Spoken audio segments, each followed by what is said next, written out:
একটা সময় ছিল যখন মনে করা হতো পৃথিবী এই মহাজগতের কেন্দ্রে অবস্থান করছে, যাকে চন্দ্র, সূর্য, গ্রহ এবং বাকি সমস্ত উপগ্রহ পরিক্রমণ করছে। কিন্তু বিজ্ঞানের অগ্রগতি ও কল্পবিজ্ঞানের উন্নতির সাহায্যে আমরা অনেক সত্য জানতে পেরেছি। কেমন করে সূর্যকে প্রদক্ষিণ করছে পৃথিবী এবং আমাদের সৌরমণ্ডলের বাকি সব গ্রহ।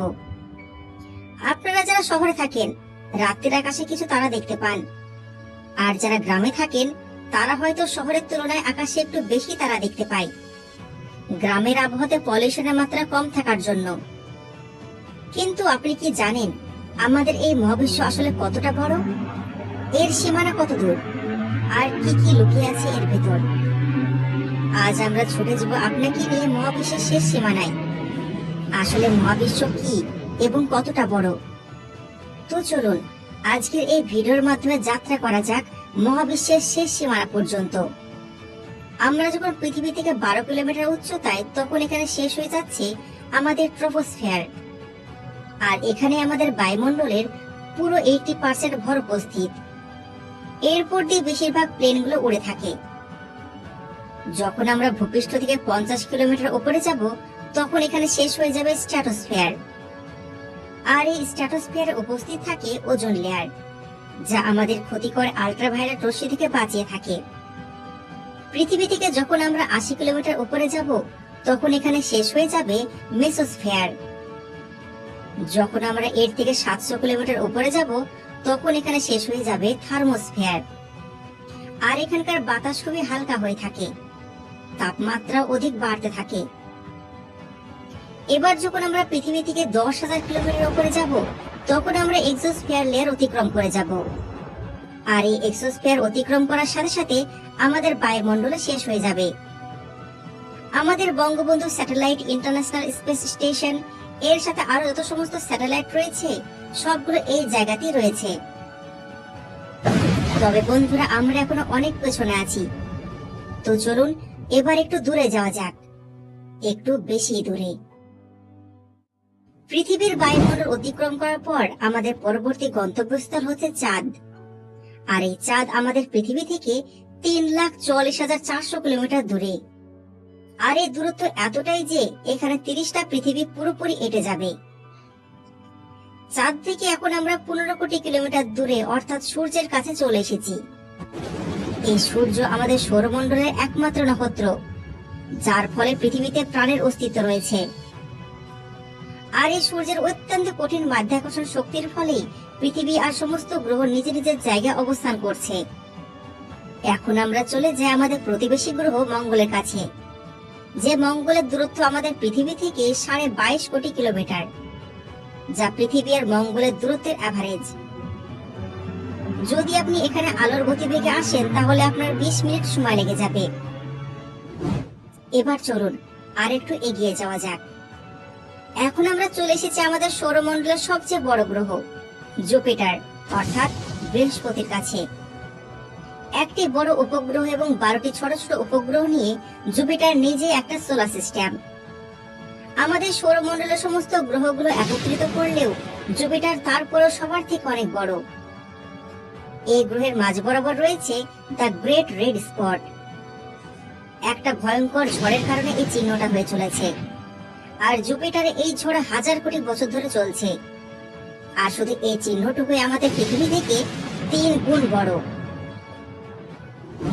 চলুন এবার একটু দূরে যাওয়া যাক।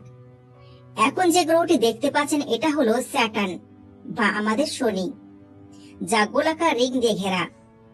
আমাদের সৌরমণ্ডলের সবচেয়ে সুন্দর গ্রহ এটি। এই বিশাল বড় রিং নুড়ি, কাকর এবং বড় বড় বরফ দিয়ে তৈরি। শনি গ্রহের চারিদিক দিয়ে বিস্তৃত লক্ষ কোটি কিলোমিটার ধরে রয়েছে এই রিং। এই গ্রহটিকে 62টি উপগ্রহ অতিক্রম করে চলেছে। আর এর মধ্যে সবচেয়ে বড় উপগ্রহটি হলো টাইটান। বাকিগুলো দেখতে গেলে আমাদের অনেক সময় লেগে যাবে। চলুন এগুলোকে স্কিপ করে আর একটু এগিয়ে যেতে থাকি। সামনে যেতে যেতে চলে এসেছি ভয়েজার 1 স্পেস ক্রাফটের কাছে। এখনো পর্যন্ত মানব সৃষ্টি এটাই একমাত্র জিনিস যেটা পৃথিবী থেকে সবচেয়ে দূরে রয়েছে। আর পৃথিবী থেকে এর যে দূরত্ব, সেটা হলো 138 AU। AU আবার কি বন্ধুরা? এর মানে হলো অ্যাস্ট্রোনমিক্যাল ইউনিট পৃথিবী এবং সূর্যের মাঝে যে দূরত্ব থাকে সেটাকে 1 ইউ বলা হয়। আর এই ভয়েজার 1 স্পেসক্রাফটটি আমাদের পৃথিবী এবং সূর্যের দূরত্ব থেকে 138 গুণ দূরে অবস্থান করছে। মানে এখন আমরা আপনাদেরকে নিয়ে চলে এসেছি 21 লক্ষ কোটি বছর দূরে। আপনি এখন যে ছবিটি দেখছেন এটি ভয়েজার 1 স্পেসক্রাফট থেকে তোলা ছবি। আমার মনে হয় এর থেকে স্পেসের সুন্দর ছবি আর হতেই পারে না। আপনি এখানে যে ছোট্ট বিন্দুটি দেখতে পাচ্ছেন এটি আমাদের পৃথিবী, আমাদের সবকিছু। আপনি যত মানুষকে চেনেন, জানেন, যত মানুষের কথা শুনেছেন, সবাই এই ছোট্ট বিন্দুর মধ্যেই আছে।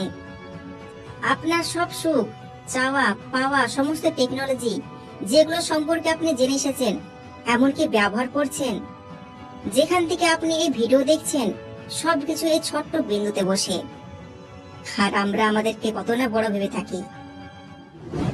বন্ধুরা, এই ভয়েজার 1 17,000 কিলোমিটার প্রতি সেকেন্ডের গতিতে ছুটে চলেছে।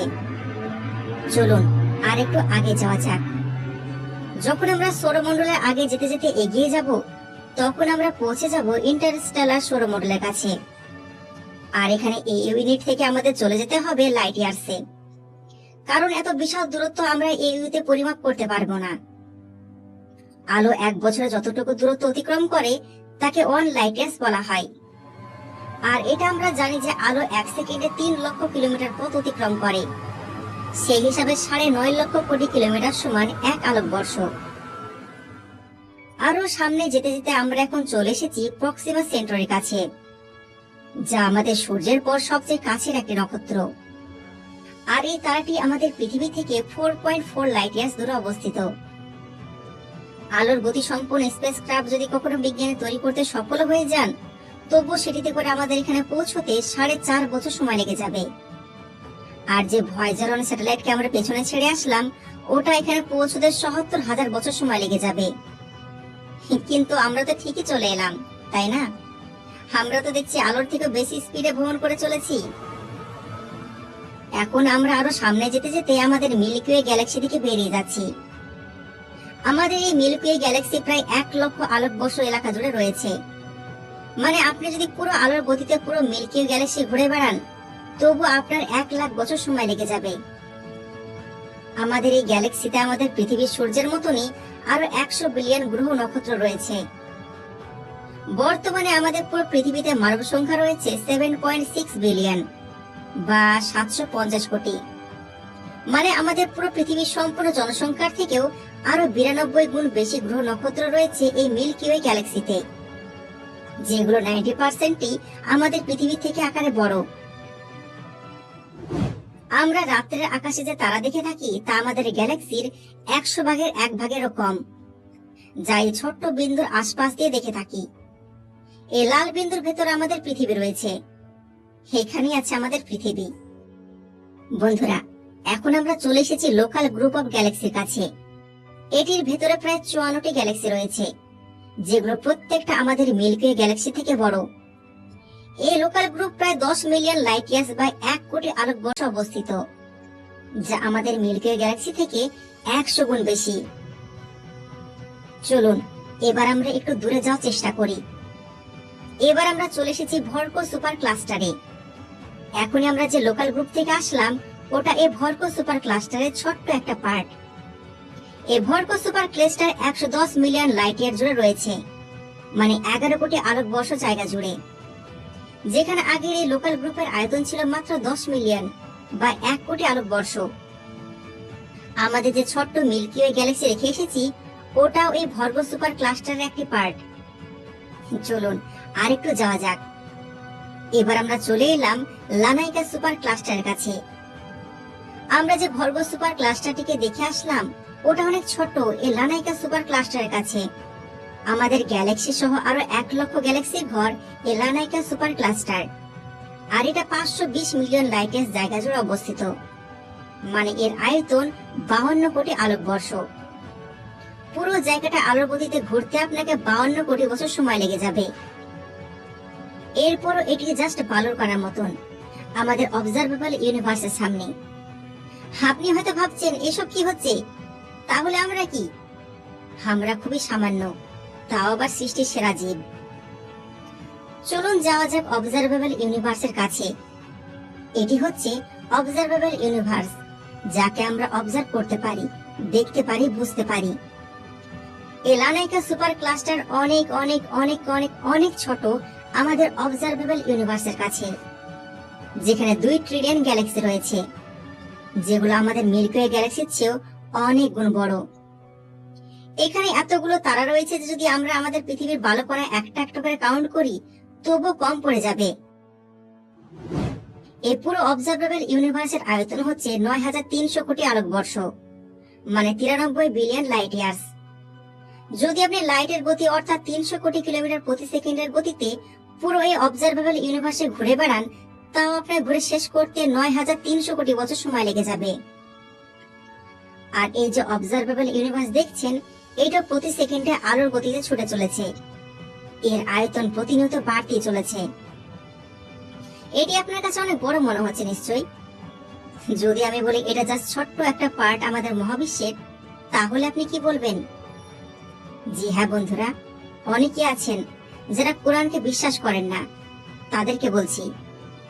According to cosmic inflation theory of doctor Alan Guth, আমাদের যে অবজারভেবল ইউনিভার্সটি রয়েছে এটি জাস্ট ছোট্ট একটা বিন্দু আমাদের পুরো মহাবিশ্বের কাছে।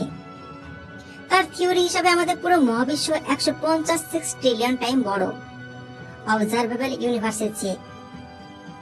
আপনি কি জানেন 1 সেক্সটিলিয়নে কতগুলো জিরো থাকে? 21টি। আর অবজারভেবল ইউনিভার্স এর চেয়ে 150 গুণ বড় আমাদের এই ইউনিভার্সটি।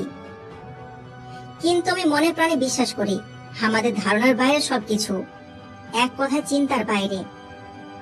কথার কথা, যদি মানুষ অমর হয়ে যায়, কখনো যদি না মরে, তবুও মহাবিশ্বে কি কি আছে, পুরো স্পেসে কি কি আছে, এগুলো কোনোদিনও জানতে পারবে না। আর একটা কথা বলে শেষ করছি, আপনারা আকাশে যে সমস্ত তারাগুলো দেখতে পাচ্ছেন, এগুলো একটাও এখনকার নয়, সবগুলো আমাদের অতীত। সূর্যের আলো আমাদের পৃথিবীতে পৌঁছতে 8 মিনিট সময় লাগে। এই জন্য যে সূর্যকে আপনি দেখছেন তা 8 মিনিট পুরাতন দেখছেন। একই সাথে আকাশে লাখ লাখ তারা যেগুলো থাকে সেগুলো লক্ষ লক্ষ লাইট ইয়ার্স দূরে অবস্থিত। সেগুলো আমরা অনেক আগে থেকে দেখতে পাচ্ছি। না জানি এগুলো কেমন দেখাবে, হতে পারে একদম আলাদা। তো বন্ধুরা, কেমন লাগলো আজকের এপিসোড? কমেন্টের মাধ্যমে আপনার মতামত জানাবেন। আর আমাদের চ্যানেলে নতুন হয়ে থাকলে অবশ্যই সাবস্ক্রাইব করবেন। দেখা হচ্ছে নতুন ভিডিওতে। ধন্যবাদ।